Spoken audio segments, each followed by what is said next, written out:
আপনারা শুনেছেন গাজীপুরে এক নিরীহ ইমামকে পিটিয়ে হত্যা করা হয়েছে। কমিটির লোক জড়িত আছে, কমিটির লোক। ইমাম সাহেবকে অপবাদ দিয়েছে সে বলাৎকার করছে। তো বলাৎকারের শাস্তি কি পিটিয়ে হত্যা করা? এক্সট্রা জুডিশিয়াল কিলিং, বিচার বহির্ভূত হত্যাকে ইসলাম সমর্থন করে না। বিচার বহির্ভূত হত্যাকে প্রচলিত আইনও সমর্থন করে না। এখন পর্যন্ত নিরীহ ইমামের মামলা নেওয়া হয় নাই। ইমাম তো কবরে।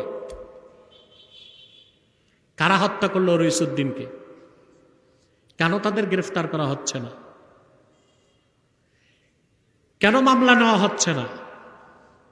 বাংলাদেশে ইমাম সাহেবদের মূল্য নাই।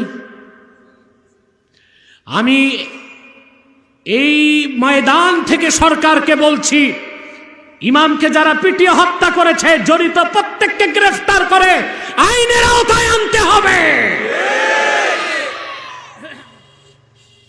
নতুবা তার চড়া মূল্য গভর্নমেন্টকে দিতে হবে।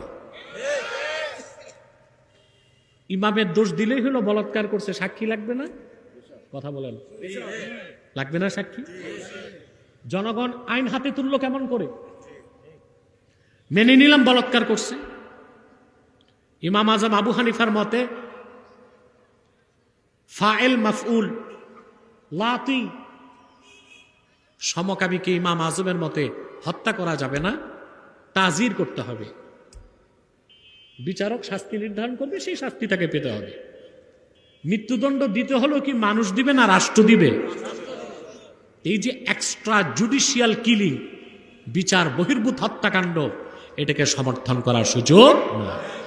এই ইমাম হত্যার বিচার আমরা চাই এবং দৃষ্টান্তমূলক শাস্তি চাই। যারা জড়িত সবার শাস্তি চাই। আপনারা কি চান?